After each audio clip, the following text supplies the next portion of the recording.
$5 steak dinners and $500 luxury apartments in Buenos Aires? Well, those prices from 2022 feel like ancient history now.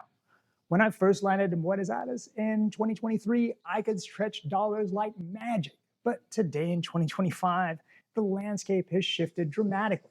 I've watched prices double before my eyes, while that legendary blue dollar advantage has shrunk from over 100% to just 15% and sometimes zero.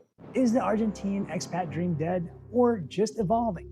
Retirees and digital nomads are flooding my DMs with this one burning question. Is Buenos Aires still affordable in 2025? This is the number one question from people considering a move to Argentina's capital. As President Milei's economic reforms shake up the country's economic reality. The truth is, the financial landscape has changed dramatically since we arrived in 2023. The simple answer, it's complicated, but I've got some real numbers to show you and give you examples. Today, we're going to cut through the hype and you'll see side-by-side price comparisons from the same restaurants and apartments that I featured in previous videos. And I'll show you exactly what's changed, from shocking price hikes to which payment methods give you the best exchange rate, and I'll reveal whether Buenos Aires still delivers that iconic European lifestyle on a budget, or if this city still makes financial sense for Americans in 2025. Hey expats, I'm Marco Sison with Nomadic Fire with another fact-filled video guide to living your best life abroad. We bring you the best updated intelligence on expat life in different cities and countries overseas. With us, you get the unique perspective of having one source to compare, contrast, and catch life in the best retirement hotspots around the world. Let's start with the myth that's fooling thousands of would-be expats. Remember those viral videos showing Americans living like royalty in Buenos Aires for just $1,000 a month? Let's check if that dream still works. I've got some updated numbers to show you. Back in 2022, it was really common to find steak dinners for $5. Now, that same cut of beef is well over 20 bucks. And walking through the aisles of the local supermarket in Palermo tells the same story. A pound of ribeye that was less than 4,000 pesos per kilo is now almost 13,000. And then go to your favorite coffee shop for an Americano and a Media Luna. Coffee that used to cost 1,400 now rings up at nearly 5,000 pesos. And an Uber from my neighborhood in Palermo, Hollywood to the San Telmo market went 15,000 up from 5,000 pesos. And that $1,000 a month 3-bedroom apartment that I featured in a prior video, that's almost $1,400 a month now. These increases hit hard when you see them in person. When we published our cost of living in Buenos Aires video last year, we mentioned how inflation was nearly 271%. And while inflation is down dramatically, prices have still more than doubled in 2024. I used to say that $1,000 wasn't enough to live here, and that you needed at least $1,500 to live comfortably in Buenos Aires. Well, with the latest increases in prices, I don't recommend a budget less than $2,000 a month minimum, and really closer to $2,500 if you want something more comfortable. A lot of these prices stem from President Milei's economic reforms. His shock therapy approach has triggered short-term price increases across all sectors. Now, hopefully they're going to bring some long-term stability to this country plagued by hyperinflation for decades. But here's the thing. While Argentina is no longer the dirt-cheap destination it was hyped up to be, it still offers exceptional value when you consider the quality of life here. The culture, the food, the walkable neighborhoods, and the social scene really contribute to an experience that expats, well, they really think it's worth the excess cost. Remember those videos showing expats getting twice as many pesos for their dollars? Well, that blue dollar advantage for expats relied on for years has nearly vanished in 2025. That massive 100% rate difference that allowed expats to get everything for half price is quietly shrunk to about 15% as of today. And it even hit parity towards the end of last year. For decades, expats benefited from Argentina's hyperinflation because prices in pesos were constantly rising. But expats rarely felt the effect of rising prices on their budgets. Most expats here had their savings in US dollars, euros, or some other kind of stable currency. And the blue dollar rate insulated us from all these price increases. As local prices went up, the value of our dollar went up. Well, President Milei's reforms have fundamentally altered this equation. Now, depending on the month, the official exchange rate and the blue dollar exchange rate can actually get really close. I put this to the test by checking 3 different money exchange options. Banco Nacional, which is Argentina's largest national bank, was offering a rate of 1,046.25. And my go-to cueva in Palermo, Hollywood was offering 1,200 pesos for the dollar.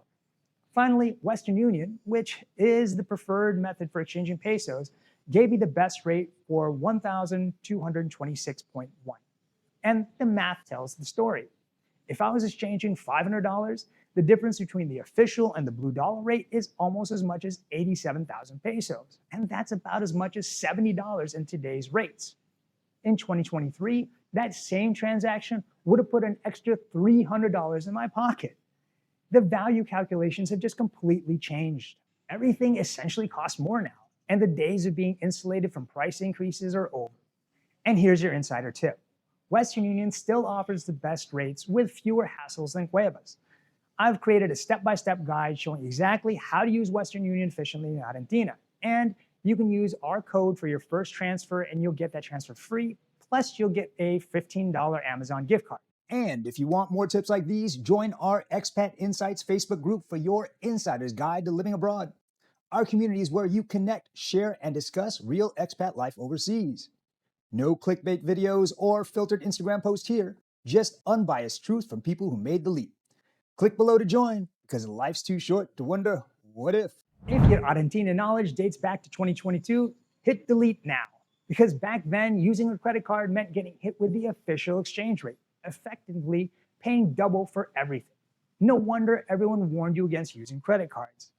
Luckily, Sandra and I avoided that mess when we arrived here in 2023 because that is the year when they introduced the MEP rate for tourists. Here's how major credit cards work in Buenos Aires today. Visa, it's virtually accepted everywhere with transactions processing instantly at the competitive MEP rate. And you'll see the results directly on your statement. MasterCard, it works in most places, though smaller venues clearly prefer Visa. And then there's American Express. I haven't found many places at all where this card is accepted. Additionally, I've been told that transactions are often processed at the official rate, and then the MEP rate gets retroactively applied as a refund. So regardless, this card kind of stays in my wallet whenever I'm in Argentina. Despite these improvements, some merchants still impose surcharges for credit card payments, and they range anywhere between 5 to 8% extra. Luckily, larger merchants like supermarkets and high-end restaurants typically don't add these fees. Buenos Aires is also widely adopted contactless payments. I can pay with my phone using Android or Apple Pay at most places that accept credit cards. That said, don't discard your cash entirely.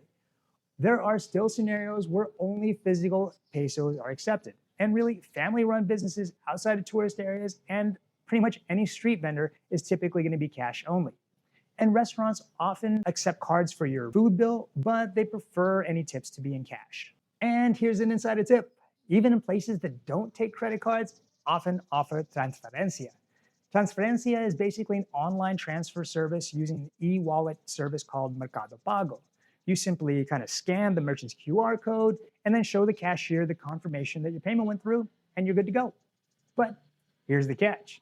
Mercado Pago requires an Argentine DNI, and that's only available to citizens and legal residents. Expats in Argentina that are here visa exempt or are just doing extensions and border runs are going to be ineligible. Also, on a slightly amusing note, Buenos Aires is one of the only places I've seen where street musicians and panhandlers also have a QR code so you can donate there without using cash. Let's tackle the elephant in the room. Is Argentina's notorious economic instability a deal breaker for potential retirees? How does Buenos Aires compare to other expat destinations in 2025? Let's tackle this question by comparing Buenos Aires in this 2024 analysis by Mercer on the most expensive cities to live in for expats. Look at this. Argentina's capital ranks as the 77th most expensive city globally, pretty much on par with Madrid, still cheaper than Rome. And it's actually cheaper than St. Louis and Portland and most US cities for that matter. When I talk with expats who have kind of weathered Argentina's economic ups and downs, there's a really fascinating divide here in perspectives. Anyone that's come here very recently, they're really focused on inflation. That's their biggest concern. While people who have been here a while, the veterans, they see the bigger picture and it's worth considering. Quality healthcare is cheap. Look at my recent quote from Swiss Medical. It's one of the larger hospital networks here in this country.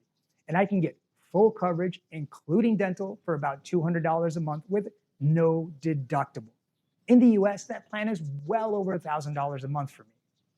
And housing is still affordable. Look at this Palermo Hollywood apartment. Yeah, its price has gone up. It's $1,400 a month now, but that gets you a fully furnished 3-bedroom, 2-bath flat with hardwood floors and a gorgeous view in one of the most desirable neighborhoods in the city. You're going to be walking distance to dozens of restaurants and cafes. In any mid-sized city in the US, this same budget basically gets you a basic studio and just an average neighborhood. A car is not necessary. While public transportation have increased in Buenos Aires, the price of a metro ticket is still under $1. And Buenos Aires has some of the best public transportation infrastructure in any city outside of Europe. There are 6 metro lines, something like 400 bus lines, and buses run 24 hours a day, 365 days a year, and they cover the entire city. And this doesn't include the commuter trains, the bike share program, or the fact that you can get Uber or Didi rideshare. In the US, I'm spending well over $1,000 a month if you include my car payments, insurance, and gas. In Buenos Aires, it's probably about $100. For a single person, a comfortable retirement, including housing, food, healthcare, and an active social life, it's going to run you about $2,500 a month. But compare that with the over $6,000 a month it's going to cost me in most American cities. What keeps expats here through the economic fluctuations and those ups and downs? Well, it's really not about money. It's the quality of life. It's the European-inspired lifestyle that's pretty much impossible to replicate at any price in any American city. It's the walkable neighborhoods, the cafe culture, the vibrant social scene, and that really creates kind of this lifestyle package that many find it worth the kind of economic uncertainty that you live through here. As one expat told me, I love this country. I'm willing to work harder to earn more to live here. I don't care if I save money or not. I'd rather have a good quality of life in this country and just give me that. In the US, I'd spend all my earnings on an average life, really nothing extraordinary. Here, you get extraordinary. I'm good with that. So, is Argentina still worth it in 2025? Let's cut through the noise. Here's what's changed. Buenos Aires is not the cheapest expat hub anymore. The blue dollar rate has shrunk dramatically and sometimes equals zero. The prices have increased across all categories. You know, the minimum comfortable budget is now $2,500 a month, not $1,000. And Buenos Aires is no longer the jaw-dropping bargain that expats raved about in 2022. But ask anyone sipping a cortado on a sunny day in Plaza Serrano or dancing tango at 2 a.m. And what they'll tell you is living here is still one of the richest experiences you can buy. Will Argentina's economy stabilize? Honestly, nobody knows. The decision is going to come down to what you value the most. If you're seeking the absolute lowest cost of living, other destinations, especially in Southeast Asia, are going to offer much better value. But if you want that distinctive European-inspired lifestyle without the European capital prices, Buenos Aires still delivers. Now it's your turn. If you have any questions about moving to Buenos Aires, about what expat life is like here, drop me a line in the comments below, and your question may make it into our next Q&A session. And if you're new here, hit that like and subscribe button so you don't miss out on any expat tips we release. Until next video, ciao from Argentina.